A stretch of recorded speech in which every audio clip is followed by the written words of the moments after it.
तर एकदा गुन्हा केला असेल तर वाहन 15 दिवसाकरता सस्पेंड, दुसऱ्या गुन्ह्यात सापडलं असेल तर महिनाभराकरता सस्पेंड, तिसऱ्या गुन्ह्यात सापडलं परमनंट सस्पेंड, असा परिवहन खात्याचाही एक निर्णय या ठिकाणी येतो आहे. त्याचंही त्या ठिकाणी इम्प्लिमेंटेशन परिवहन खातं आता करण्याचं त्यांच्याकडे नसती गेली आहे, त्यांनी अजून निर्णय घेतला नाही. पण गृह खात्याने आणि महसूल खात्याने हा निर्णय घेतला की दोघांची कारवाई होईल. अनिल परब.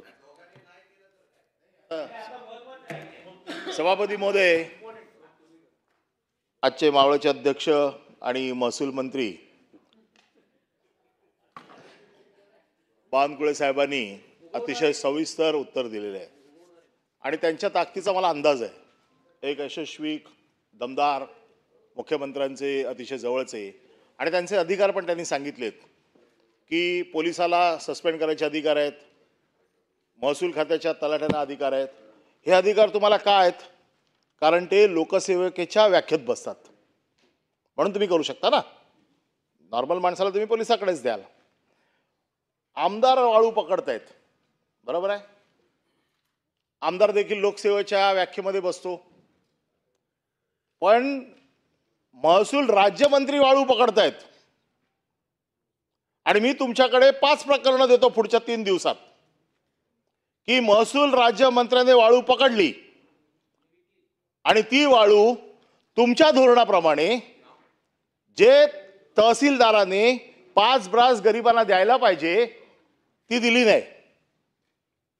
आता माझा साधा प्रश्न आहे, जी ताकद, जी हिम्मत एक कणखर महसूल मंत्री म्हणून तुम्ही तलाठ्याच्या बाबतीत वापरताय, तहसीलदारच्या बाबतीत वापरताय, आरटीओच्या बाबतीत वापरताय, ज्या महसूल मंत्र्याने वाळू पकडले त्या ठिकाणचे फोटो, त्या ठिकाणचा एंट्री, जिकडे एंट्री होते ना की बाबा आज महसूल मंत्र्यांनी राज्यमंत्र्यांनी व्हिजिट केली, तिकडचा तुम्हाला अहवाल ती कॉपी देतो. हे सगळं प्राप्त झाल्याच्या नंतर आपण महसूल मंत्र्याला सस्पेंड करू शकता का? त्याचं कारण असं आहे की ते देखील लोकसेवेच्या व्याख्येत बसतात. आमच्यावरती दाखल केलं ना लोकसेवेच्या व्याख्येत बसतात म्हणून. आता हिम्मत दाखवा. आणि माझा साधा प्रश्न आहे, ही छोटी चिलट मारू नका. मारायचं आहे ना, मोठा गडी मारा. आणि तुमच्या हिमतीची तर मी दाद देईनच, कारण मला माहिती आहे तुम्ही एकदम ताकदवर आहात. आज सभागृहाला नाही, तुमच्या माध्यमातून महाराष्ट्राच्या तमाम 12 कोटी जनतेला कळू देत की महसूल राज्यमंत्र्याचं देखील चोरी असेल तर आम्ही ती मान्य करणार नाही. सरकारचा कणखरपणा दाखवण्याची ही वेळ आहे. आता उत्तर द्या. महसूल मंत्री. महसूल मंत्री.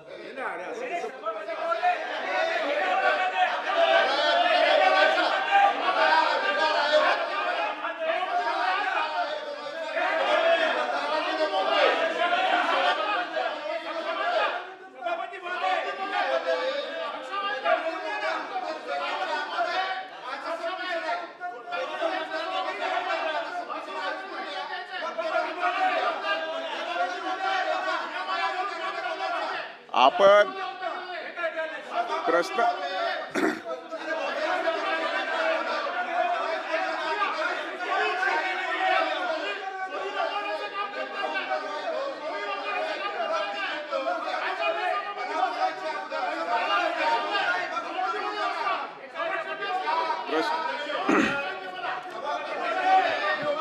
प्रश्न असा आहे, माननीय आपण जरा बसा खाली. आपण मंत्री महोदय आपण खाली बसा.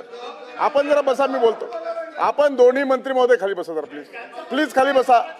आपण प्लीज जरा खाली, आपण खाली बसा. तुम्हाला प्रश्न विचारला, आपण मंत्री आहात. माननीय महसूल मंत्र्यांना काही प्रश्नाचे उत्तर दिल्याच्या नंतर सन्माननीय सदस्यांनी प्रश्न उपस्थित केले. त्याच्यात कुठल्याही मंत्र्याचं किंवा व्यक्तीचं नाव घेतलेलं नाही, राज्यमंत्र्याचं नाव घेतलेलं आहे. आता सन्माननीय सदस्यांनी प्रश्न विचारलेला आहे, माननीय महसूल मंत्र्यांनी त्याला उत्तर दिलं पाहिजे. तथापि आपण जे मध्येच इंटरव्ह्यू करणार आहे ते कोणत्याही सिस्टममध्ये बसत नाही. त्यामुळे माननीय महसूल मंत्र्यांनी परब साहेबांच्या प्रश्नाला उत्तर दिलं पाहिजे.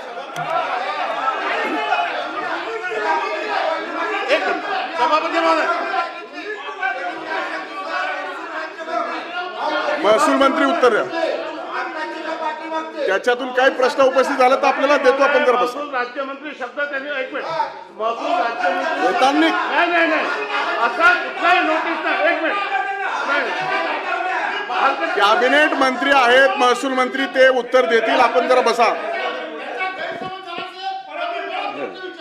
आपण बसा जरा. परब साहेब माननीय बसा. सभापती विरोधी महोदय, पक्षनेता प्लीज.